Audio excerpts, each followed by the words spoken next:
नमस्ते एस्पिरेंट्स, मैं हूं अमित और स्वागत है आप सभी का आपके यूट्यूब चैनल सिलिकन गुरुकुल पर। आज हम इस वीडियो में करंट अफेयर्स बिहार संग्रह मैगजीन को चर्चा करने जा रहे हैं।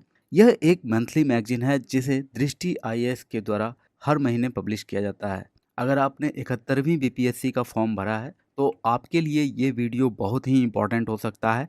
और अगर आप फ्यूचर में कभी बीपीएससी की परीक्षा देना चाहते हैं तो भी ये वीडियो जनरल नॉलेज या फिर कुछ जनरल अवेयरनेस के ख्याल से बहुत ही इंपॉर्टेंट हो जाता है आपके लिए। तो विदाउट वेस्टिंग द टाइम, समय बिना गवाते हुए हम अपना काम शुरू करते हैं। सबसे पहले तो अनुक्रम है जिसमें हम कुछ टॉपिक्स को यहाँ देखते हैं जो हमें इस वीडियो में कवर करना है। केनाल बैंक सौर ऊर्जा परियोजना। दूसरा टॉपिक है संपूर्ण क्रांति की 50वीं वर्षगांठ, बिहार जैव ईंधन उत्पादन संवर्धन संशोधन नीति 2025, Ayushman Bharat digital mission ABDM, Bihar e voting शुरू करने वाला पहला राज्य, साहित्य अकादमी युवा एवं बाल पुरस्कार 2025, बिहार का पहला परमाणु ऊर्जा संयंत्र, बिहार कैबिनेट ने ग्रामीण कल्याण पहल को मंजूरी। ये कुछ ऐसे टॉपिक्स हैं जो इस मैगजीन में यानी जून 2025 के मैगजीन में हम यहाँ पर कवर करेंगे। तो हमारा पहला टॉपिक है केनाल बैंक सौर ऊर्जा परियोजना। चर्चा में क्यों? बिहार के मुख्यमंत्री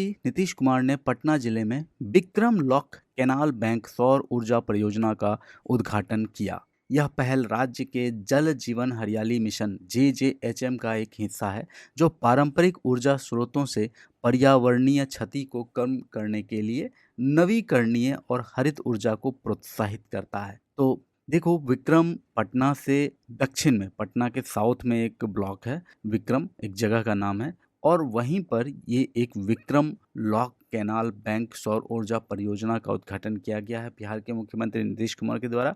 और ये पहल राज्य के जल जीवन हरियाली मिशन का एक हिस्सा है। तो जल जीवन हरियाली क्या है, तो उसको सबसे पहले हम देखें अगर यहाँ पर, तो जल जीवन हरियाली मिशन JJHM एक स्वायत्त निकाय है जो सोसाइटी पंजीकरण अधिनियम 1860 के तहत पंजीकृत है और बिहार सरकार के ग्रामीण विकास विभाग के अधीन कार्य करता है। वर्ष 2019 में लॉन्च किया गया था इसे। यह जलवायु स्थिरता और संसाधन संरक्षण के लिए बहुहितधारक पहल के रूप में राज्य सरकार के नियंत्रण में कार्य करता है। ग्रामीण विकास विभाग इस मिशन के क्रियान्वयन हेतु विभिन्न सरकारी विभागों के समन्वय के साथ नोडल विभाग की भूमिका निभाता है। याद रखना, ग्रामीण विकास विभाग इस मिशन के कार्यान्वयन हेतु विभिन्न सरकारी विभागों के समन्वय के साथ नोडल विभाग की भूमिका निभाता है। इसका आदर्श वाक्य क्या है? जल जीवन और हरियाली तभी होगी समृद्धि। ओके, आदर्श वाक्य JJHM का, जल जीवन और हरियाली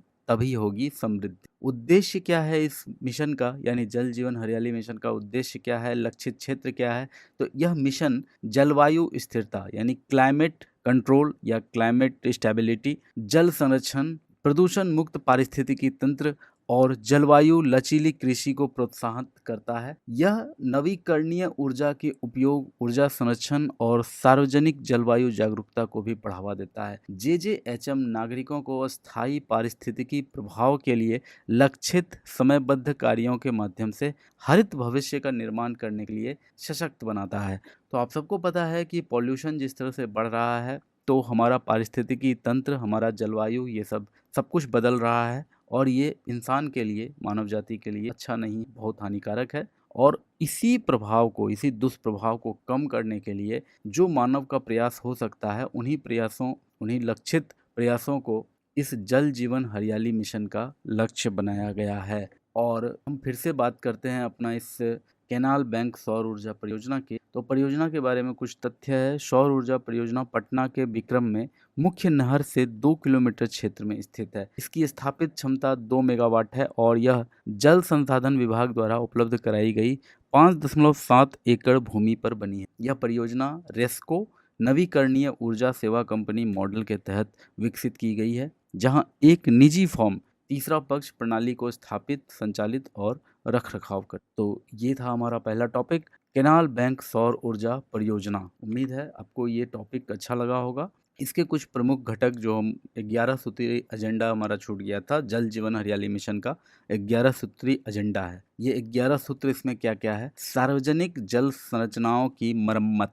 कहीं भी अगर सार्वजनिक जल संरचना है, चाहे वह नहर हो, पोखर हो, तालाब हो, तो उसकी मरम्मत करना, ये जल जीवन हरियाली मिशन का सबसे पहला एजेंडा है। तालाबों, झीलों, कुओं, बावड़ियों का सर्वेक्षण और जीर्णोद्धार, लगभग वही बात है जो पहला पॉइंट है, लेकिन थोड़ा-सा जीर्णोद्धार वाली बात आ जाती है।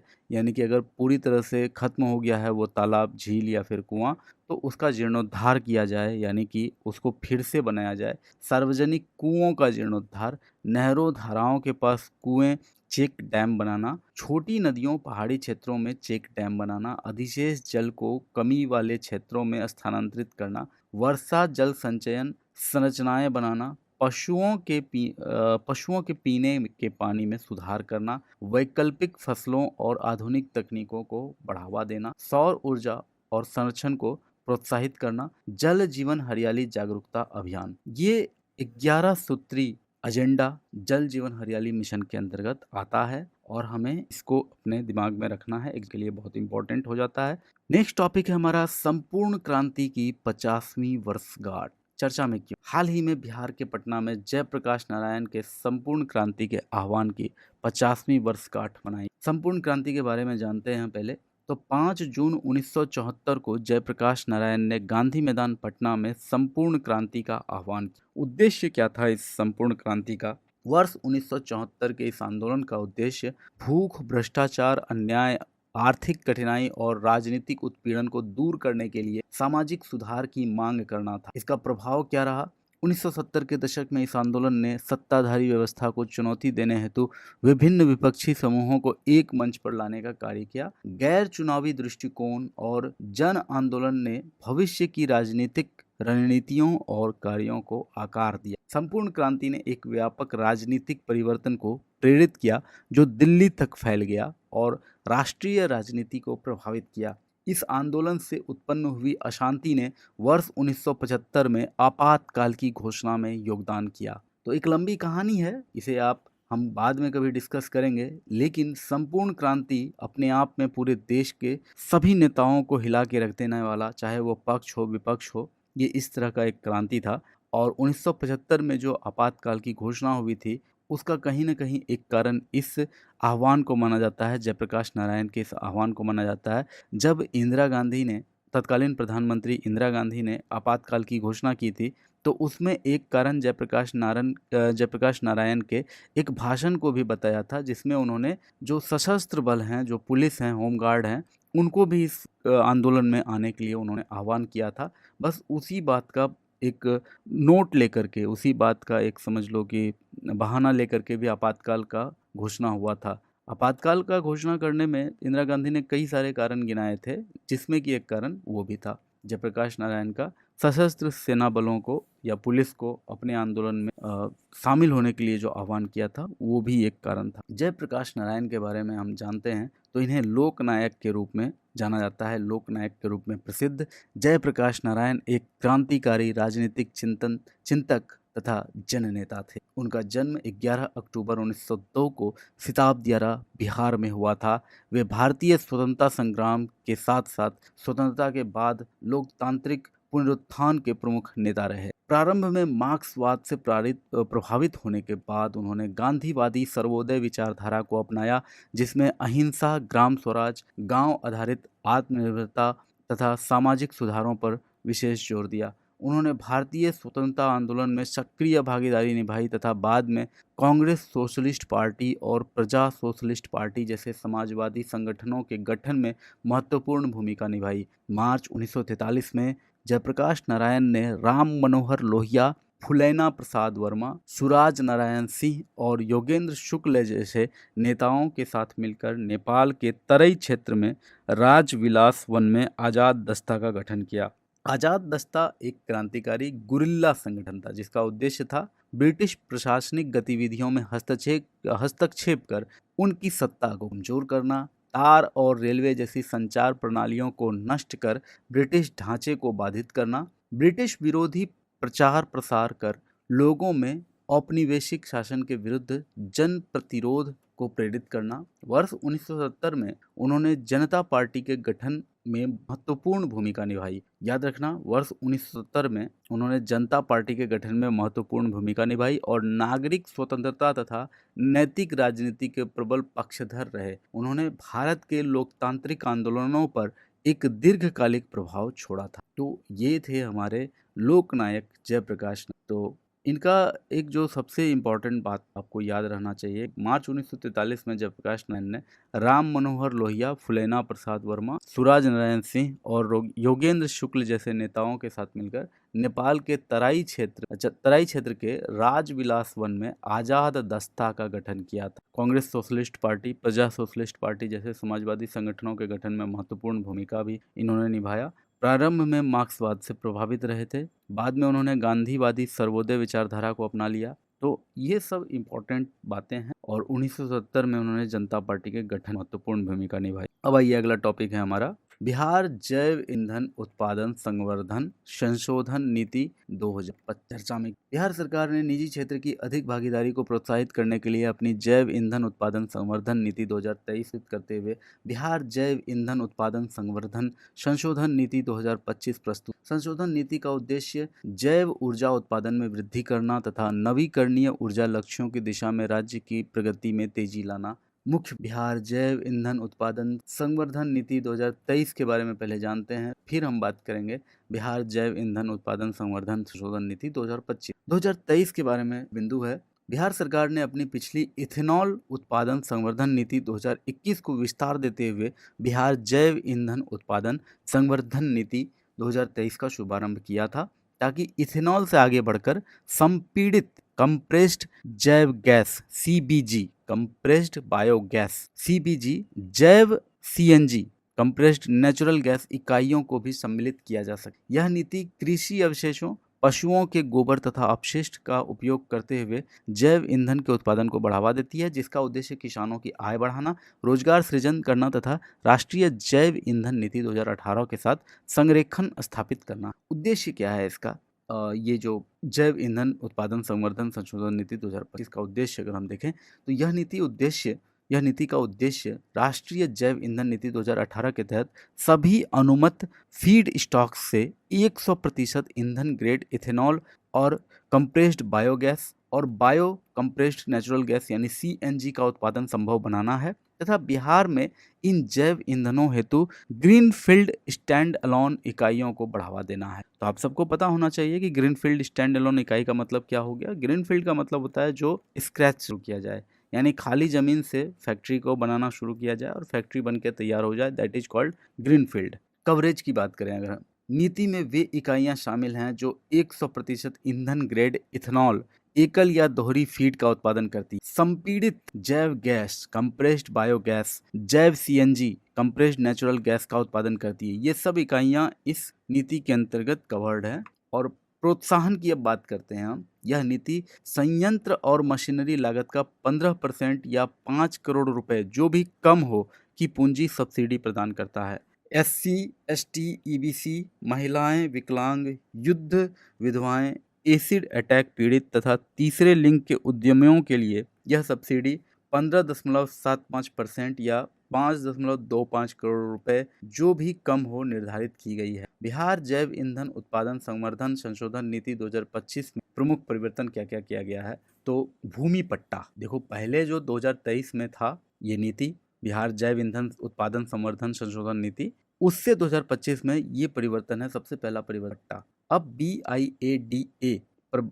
BIADA प्रबंधित औद्योगिक भूमि का 25% हिस्सा CBG इकाइयों को पट्टे पर दिया जा सकता है। यह पट्टा 75,000 रुपये प्रति एकड़ वार्षिक दर पर 30 वर्षों के लिए होगा। ठीक है, तो पहले जो भूमि का एक बहुत बड़ा मसला था कि भूमि कहाँ से आएगा, उसके लिए सरकार ने अपना तिजोरी एक तरह से खोल दिया है कि BIADA प्रबंधित औद्योगिक भूमि का 25% हिस्सा CBG इकाइयों को पट्टे पर यानी लीज पर दिया जा सकता है। और इस लीज का रेट क्या होगा? 75,000 रुपये प्रति एकड़ वार्षिक दर 30 वर्षों के लिए ये लीज पर दिया जाता है। तिथि विस्तार, CBG इकाइयों हेतु चरण 1 मंजूरी की अंतिम तिथि एकल खिड़की मंजी पोर्टल के 31 मार्च को बढ़ाई गई है। CBG परियोजनाओं हेतु वित्तीय स्वीकृति की समय सीमा 31 मार्च 2028 तक बढ़ा दी गई। यह विस्तार निजी निवेशकों तथा तेल विपणन कंपनियों OMCs पर तो ये हमारा टॉपिक था, बिहार जैव ईंधन उत्पादन संवर्धन संशोधन नीति 2025 और ये सब कुछ इनसे जुड़ी हुई बातें। अब है हमारा next topic, Ayushman Bharat digital mission ABDM। Bihar scan and share QR code सुविधा का उपयोग करके 92% ऑनलाइन OPD पंजीकरण दर हासिल करके Ayushman Bharat digital mission ABDM के तहत भारत के शीर्ष प्रदर्शन करने वाले राज्य में एक हो गया है। वर्ष 2021 में 11.38 करोड़ OPD पंजीकरण हुए से अकेले बिहार में 2.94 करोड़ पंजीकरण किए गए हैं। इसके बाद उत्तर प्रदेश 2.25 करोड़ और आंध्र प्रदेश 1.7 करोड़ का स्थान। मुख्य बिंदु हम देखते हैं तो Ayushman Bharat digital mission ABDM के बारे में सबसे पहली बात, लॉन्च किया गया था इसे लॉन्च किया गया था भारत सरकार द्वारा वर्ष 2021 में।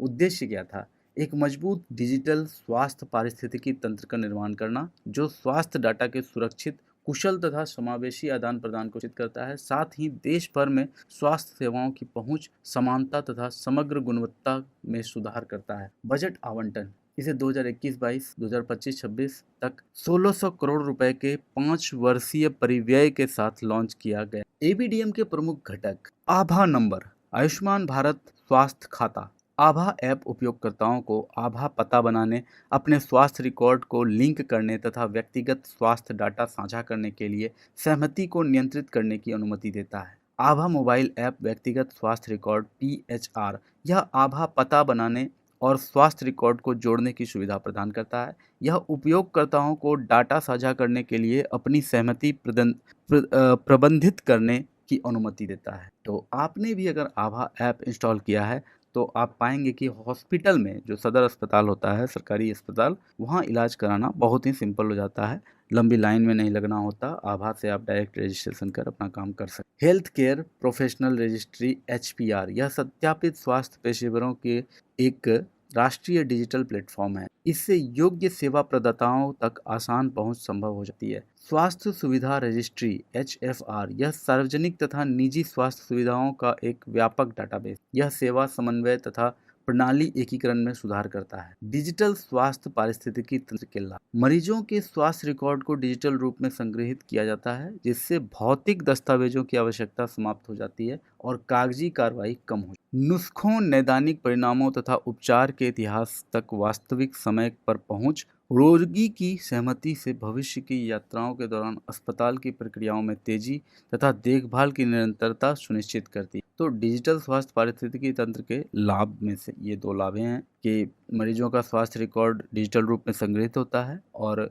जो भी यहाँ पर एक हिस्ट्री है, जो भी पेशेंट का अपना एक हिस्ट्री है, तो उससे भविष्य में रोगी कब आ सकता है, कब कब वो आता है, तो उसकी देखभाल को सुनिश्चित किया जा सकता है। नेक्स्ट हमारा टॉपिक है, बिहार वोटिंग शुरू करने वाला पहला राज्य। चर्चा में क्यों है? बिहार शहरी स्थानीय निकाय चुनावों के लिए वोटिंग प्रणाली शुरू करने वाला भारत का पहला राज्य बन गया। बिहार राज्य निर्वाचन आयोग द्वारा CDAC के सहयोग से विकसित 2 मोबाइल एप्लीकेशन वोटिंग सेवर तथा बिहार राज्य निर्वाचन आयोग द्वारा विकसित एक अन्य ऐप के माध्यम से इस डिजिटल वोटिंग पद्धति को लागू किया जाएगा। मुख्य बिंदु क्या है इसका? तो वोटिंग प्रणाली, इलेक्ट्रॉनिक वोटिंग प्रणाली में मतदाता मतदान केंद्रों पर वोटिंग मशीनों या फिर कियोस्क का उपयोग शामिल हो सकता है जो तत्काल वोट रिकॉर्ड करती है तथा बिना इंटरनेट कनेक्टिविटी के रसीद प्रदान करती है। भारत में अपनी तरह का यह पहली पहल है। बिहार देश का पहला राज्य है जिसने नगर पालिका तथा शहरी निकाय चुनावों के लिए वोटिंग प्रणाली को अपनाया है। एस्टोनिया वर्ष 2025 में ऑनलाइन वोटिंग का उपयोग करने वाला विश्व का पहला देश था। तो यहाँ पर होता क्या है, तो इस प्रणाली में मतदान केंद्रों पर वोटिंग मशीनें या कियोस्क का उपयोग शामिल हो सकता है जो तत्काल वोट रिकॉर्ड करती है, बिना इंटरनेट कनेक्टिविटी का रसीद प्रदान कर देती। तकनीकी विशेषताएं इसकी क्या है? यह प्रणाली ब्लॉकचेन सुरक्षा तथा बायोमेट्रिक प्रमाणीकरण जैसे लाइवनेस डिटेक्शन तथा फेस मैचिंग के माध्यम से छेड़छाड़ रहित मतदान सुनिश्चित करता है। बिहार के राज्य निर्वाचन आयोग SEC ने मतदाता सत्यापन के लिए फेस रिकॉग्निशन सिस्टम, वोटों की गिनती और परिणामों के लिए OCR तकनीक तथा EVM स्ट्रॉन्ग रूम हेतु डिजिटल ताले जैसी डिजिटल नवाचारों की शुरुआत। तो राज्य निर्वाचन आयोग SEC का अपना ये कुछ पहल है। महत्व क्या इसका है देख लेते हैं। समावेशी मतदान, वोटिंग से प्रवासी, दूर दराज के मतदाता, दिव्यांगजन, गर्भवती महिलाएं वरिष्ठ नागरिक तथा गंभीर रूप से बीमार व्यक्ति कहीं से भी मतदान कर सकते हैं। मतदाता में वृद्धि हो जाएगी इससे। यह पहल मतदान को अधिक सुलभ और सुविधाजनक बनाकर मतदान प्रतिशत में वृद्धि करेगी। इसके बाद हम नेक्स्ट टॉपिक देखते हैं। भारत में इलेक्ट्रॉनिक वोटिंग मशीनें ईवीएम्स का इतिहास हम देख लेते हैं। 1977 मुख्य चुनाव आयुक्त एस.एल. शकधर ने इलेक्ट्रॉनिक वोटिंग मशीनों ईवीएम्स के प्रयोग का प्रस्ताव 1980-81 में electronics corporation of India limited तथा भारत इलेक्ट्रॉनिक्स लिमिटेड बीईएल द्वारा ईवीएम्स का विकास एवं प्रदर्शन किया गया। 1982-83 में भारत में पहली बार केरल के परूर विधानसभा क्षेत्र के 50 मतदान केंद्रों पर ईवीएम्स का प्रयोग किया गया। तत्पश्चात 8 राज्यों और एक केंद्र शासित प्रदेशों के 11 विधानसभा क्षेत्रों में इनका उपयोग किया गया था। तो ये याद रखना कि 1982-83 में ही सबसे पहली बार केरल के परूर विधानसभा क्षेत्र में 50 मतदान केंद्रों पर ईवीएम का प्रयोग कर लिया गया था और इसके बाद 8 राज्यों और एक केंद्र शासित प्रदेश के 11 विधानसभा क्षेत्रों में इनका प्रयोग हुआ था। 1984 में सर्वोच्च न्यायालय ने कहा कि जनप्रतिनिधि अधिनियम 1951 में संशोधन आवश्यक है, अतः ईवीएम्स के प्रयोग पर रोक लगी। 1988 में जन प्रतिनिधित्व अधिनियम 1951 में संशोधन कर 15 मार्च 1989 को ईवीएम्स के उपयोग को कानूनी मान्यता प्रदान की गई। 2013 में चुनाव संचालन नियम 1961 में संशोधन कर voter verified paper audit trail VVPAT की व्यवस्था लागू की गई तथा पारदर्शिता को बढ़ाया गया। वीवीपैट्स की पहली बार उपयोग नागालैंड की 51 नोक्सेन विधानसभा क्षेत्र की उपचुनाव में किया गया। 2018 सर्वोच्च न्यायालय ने ब्लैक पेपर की वापसी की मांग वाली याचिका को खारिज कर दी। तो ये कुछ अपना इतिहास है भारत के इलेक्ट्रॉनिक वोटिंग मशीनों का और ये काफ़ी पुराना इतिहास है। 1970 से ही इसकी बातें शुरू हो गई थी। 1982-83 में पहली बार इसे स्थगित कर लिया और कानूनी रूप से 1988 में इसे मान्यता प्रदान की गई थी। हमारे जो कानून है हमारा जन प्रतिनिधित्व अधिनियम 1951 उसमें 15 मार्च 1989 को संशोधन करके ईवीएम के यूज को कानूनी मान्यता दी गई थी। अब वही हमारा नेक्स्ट टॉपिक है साहित्य अकादमी युवा एवं बाल पुरस्कार 2025। साहित्य अकादमी जो भारत की राष्ट्रीय साहित्य संस्था है ने वर्ष 2025 के लिए अपने प्रतिष्ठित युवा पुरस्कार तथा बाल साहित्य पुरस्कार के विजेताओं की घोषणा की। मैथिली भाषा के लिए नेहा झा मनी को उसके काव्य संग्रह बनारस आ हम के लिए साहित्य अकादमी युवा पुरस्कार 2025 प्रदान किया गया है। तो बहुत ही इम्पोर्टेंट हो जाता है कि मैथिली भाषा के लिए नेहा झा मनी को उनके काव्य संग्रह बनारस आ हम के लिए साहित्य अकादमी युवा पुरस्कार 2025 प्रदान किया गया।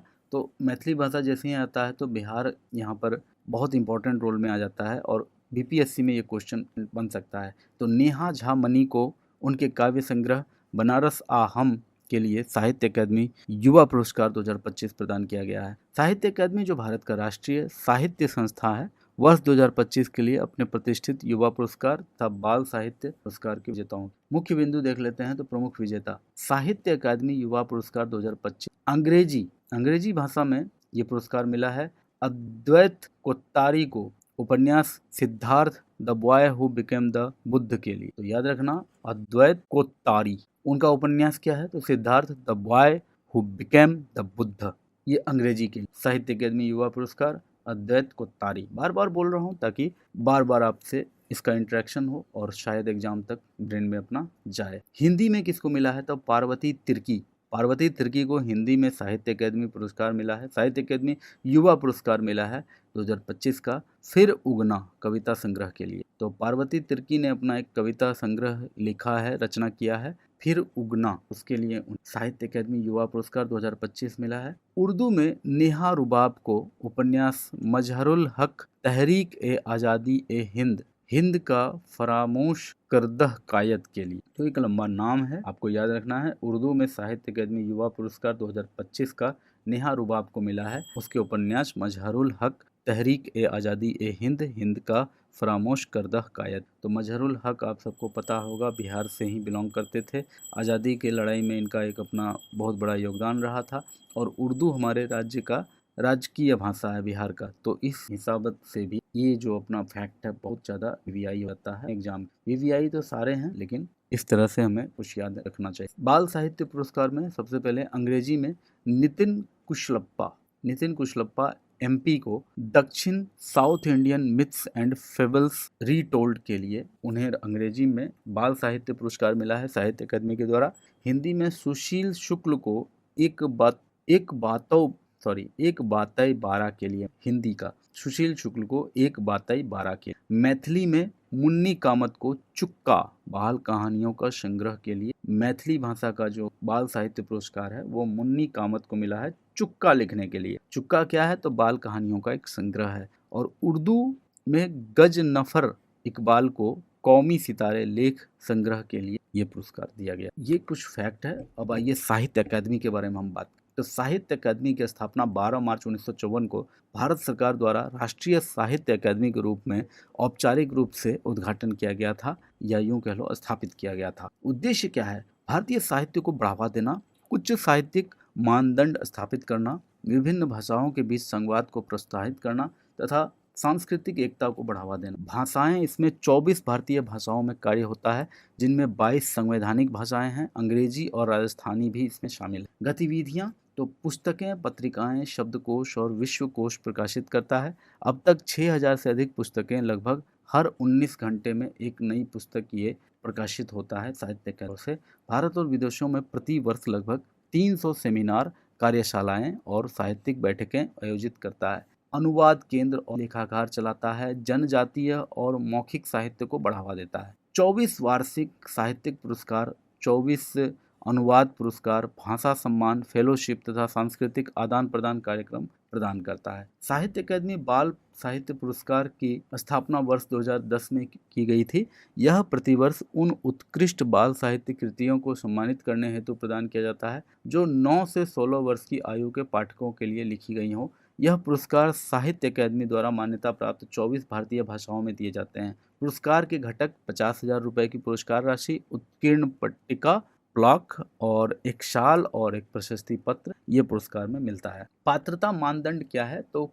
कृति मौलिक और रचनात्मक होनी चाहिए। ये नहीं है कि आप कहीं और से कहानी को लेकर जोड़ तोड़ करके चाहिए। कृति मौलिक और रचनात्मक होनी चाहिए तथा पिछले 5 वर्षों के भीतर प्रकाशित हुई हो। किसी भाषा में पुरस्कार पर विचार करने हेतु कम से कम 3 पात्र पुस्तकें हों। पौराणिक कथाओं के रूपांतरण स्वीकार्य हैं। मरणोपरांत कृतियां पात्र हैं। यदि लेखक का निधन उस 5 वर्षीय अवधि के भीतर हुआ हो तो ये पुरस्कार उनको दिया जाएगा। अनुवाद, संकलन, संक्षेपण, शोध प्रबंध तथा साहित्य अकादमी के बोर्ड सदस्यों, फेलोज या भाषा संबंध प्राप्तकर्ताओं की कृतियां अपात्र मानी जाती है। अनुवाद, संकलन, संक्षेपण ये नहीं चलेगा, आपका मौलिक होना। साहित्य अकादमी युवा पुरस्कार इस शुरुआत वर्ष 2011 में उन युवा भारतीय लेखकों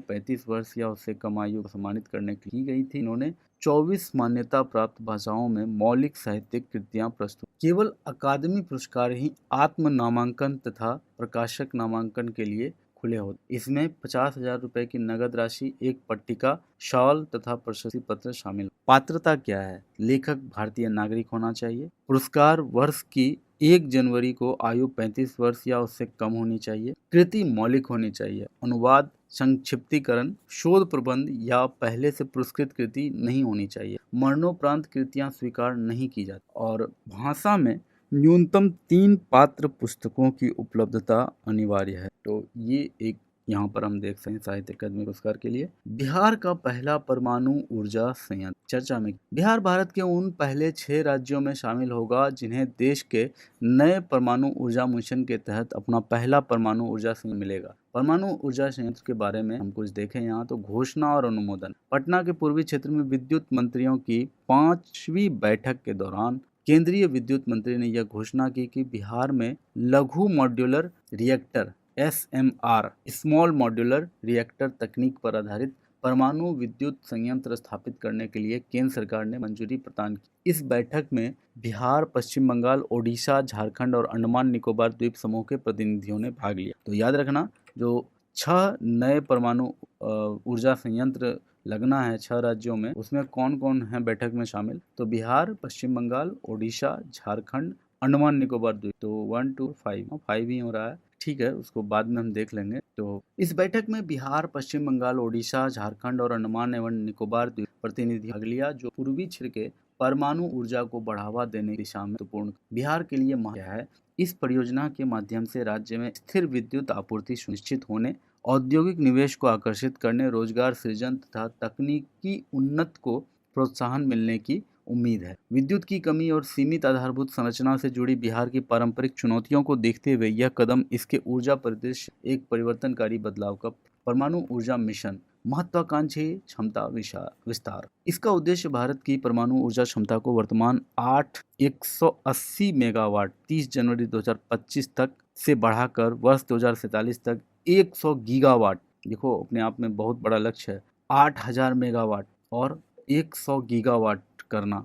आप सबको पता है कि 1000 MB का 1 GB होता है। ओके, तो 1000 मेगावाट का 1 गीगावाट होता है, तो इसका मतलब हमारे पास अभी 8 गीगावाट एनर्जी प्रोडक्शन क्षमता है। एनर्जी प्रोडक्शन कैपेसिटी हमारा है 8 गीगावाट का, और हमें कहाँ तक जाना है, 100 गीगावाट तक। कब तक, 2047 तक। ये बहुत बड़ा लक्ष्य, और हमें आशा है कि हम इसमें कामयाब होंगे, जिससे परमाणु ऊर्जा को भारत के ऊर्जा मिश्रण में एक प्रमुख स्तंभ के रूप में स्थापित किया जा सके तथा दीर्घकालिक ऊर्जा सुरक्षा और स्थिरता को समर्थन मिल सके। स्वदेशी प्रौद्योगिकी पर यह मिशन 20,000 करोड़ रुपए के आवंटन के साथ स्वदेशी प्रौद्योगिकी, विशेष रूप से लघु मॉड्यूलर रिएक्टर SMR के अनुसंधान और विकास को प्राथमिकता देता है। इसका लक्ष्य वर्ष 2033 तक कम से कम 5 स्वदेशी रूप से डिजाइन किए गए SMR को विकसित करना और संचालित करना है, जिससे दबाव युक्त भारी जल रिएक्टरों PHWR में भारत की विशेषज्ञता का लाभ उठाया जा।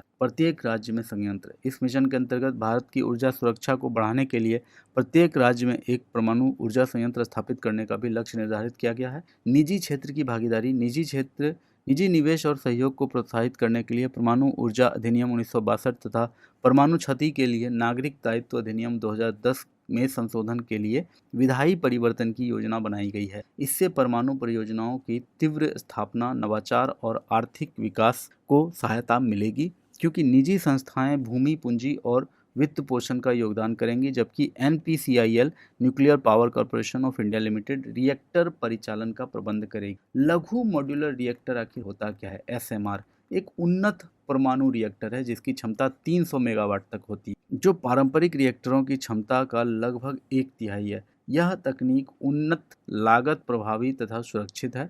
यह विशेष रूप से उन क्षेत्रों के लिए उपयुक्त है जहां मध्यम विद्युत मांग होती है या बड़े संयंत्रों की स्थापना संभव नहीं है। भाभा परमाणु अनुसंधान केंद्र BARC बंद हो रहे कोयला आधारित बिजली संयंत्रों को पुनः उपयोगी बनाने तथा दूर दराज के क्षेत्रों की ऊर्जा आवश्यकताओं को पूरा करने के लिए SMR पर कार्य कर रहा है। परमाणु ऊर्जा विभाग DAE की भी भारत के विशाल थोरियम संस्थानों के उपयोग के लिए हाइड्रोजन उत्पादन हेतु उच्च तापमान गैस शीतित रिएक्टरों तथा पिघले हुए नमक रिएक्टरों जैसे रिएक्टरों के विकास पर ध्यान केंद्रित कर रहा है। विद्युत क्षेत्र में अन्य हालिया घटनाक्रम क्या है? तो बैटरी ऊर्जा भंडारण परियोजनाएं। परमाणु संयंत्र के अतिरिक्त केंद्र सरकार ने बिहार में 1000 मेगावाट बैटरी भंडारण क्षमता की परियोजना को मंजूर। यह परियोजना नवीकरणीय ऊर्जा एकीकरण का समर्थन करेगी तथा ग्रिड स्थिरता को बढ़ाएगी, जिसमें प्रति मेगावाट 18 लाख रुपए की व्यवहार्यता अंतर निधि शामिल। BESS परियोजना की आधारशिला प्रधानमंत्री ने 20 जून 2025 सिवान में 500 मेगावाट बैटरी ऊर्जा भंडारण प्रणाली BESS परियोजना की आधार। बिहार को अतिरिक्त सहायता गर्मियों उच्च विद्युत पूरा करने केंद्र ने आगामी 3 से 6 महीने के लिए बिहार को अतिरिक्त 500 मेगावाट स्मार्ट मीटर और घाटा नियंत्रण। राज्य को 8 मिलियन स्मार्ट मीटर स्थापित करने तथा तकनीकी और वाणिज्यिक घाटा में उल्लेखनीय कमी लाने की सराहना ली है, जो विद्युत क्षेत्र में महत्वपूर्ण प्रगति है। हमारा नेक्स्ट टॉपिक है बिहार कैबिनेट ने ग्रामीण कल्याण पहल को मंजूर। चर्चा में क्यों है? तो बिहार मंत्रिमंडल ने गांव के बुनियादी ढांचे, सामाजिक पेंशन, महिला उद्यमिता, सब्सिडी वाले भोजन तथा मजबूत स्थानीय शासन और कल्याण उपायों को मंजूरी प्रदान की है। मुख्य बिंदु देख लेते हैं। जीविका दीदी की रसोई का संचालन। मंत्रिमंडल ने किफायती भोजन उपलब्ध कराने के लिए प्रखंड स्तर के कार्यालयों, उपमंडल तथा जिला मुख्यालयों पर जीविका दीदी की रसोई इकाइयों के संचालन को मंजूरी दी है। यह पहल अब सरकारी मेडिकल कॉलेजों और अस्पतालों तक विस्तारित की जाएगी, जहां 5 करोड़ रुपए के अनुमानित बजट के तहत रियायती भोजन उपलब्ध कराया जाएगा। वित्तीय सहायता इसमें क्या क्या मिलेगी? तो हाल ही में संपन्न जाति आधारित सर्वेक्षण में चिन्हित 94 लाख आर्थिक रूप से वंचित परिवारों की महिला उद्यमियों को 2 लाख रुपए की वित्तीय सहायता प्रदान करने के लिए विकास आयुक्त की अध्यक्षता में एक समिति का गठन किया गया है, जो इसके लिए मानदंड निर्धारित करेगी। पेंशन में वृद्धि।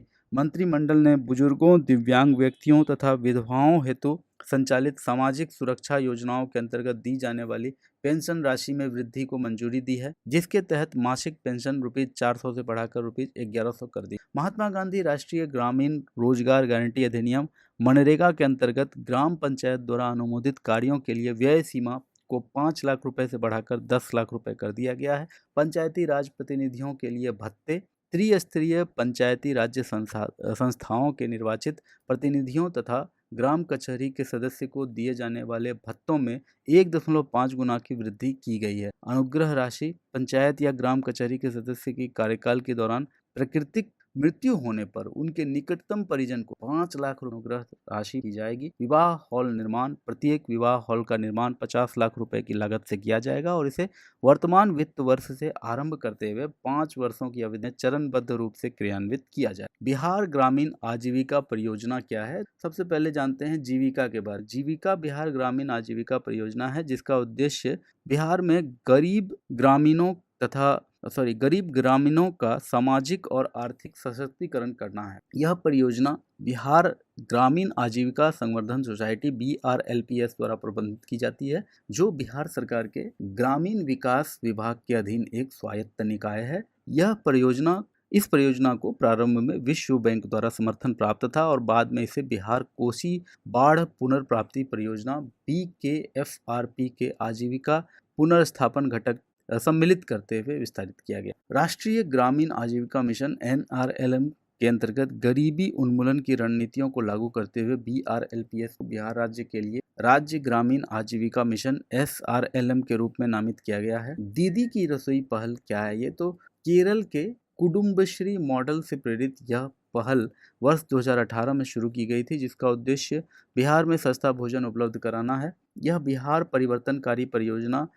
परिवर्तनकारी विकास परियोजना के तहत विश्व बैंक द्वारा समर्थित है तथा BRLPS जीविका द्वारा कार्यान्वित की जा रही है। इसका पहला केंद्र वैशाली में स्थापित किया गया था और वर्तमान में बिहार के 38 जिलों में 83 से अधिक केंद्र संचालित हो रहे हैं, जिनमें अस्पताल, मेडिकल कॉलेज तथा स्कूल शामिल हैं। इस पहल के अंतर्गत 1200 से अधिक महिला उद्यमियों तथा 150 पूर्णकालिक कर्मचारियों को रोजगार मिला है, जिन्हें होटल प्रबंधन और खान पान विशेषज्ञों का समर्थन प्राप्त है। महिला उद्यमियों को जीविका द्वारा संचालित 7 दिवसीय प्रशिक्षण कार्यक्रम के माध्यम से स्वच्छता, लेखांकन तथा ग्राहक सेवा में प्रशिक्षित किया जाता है।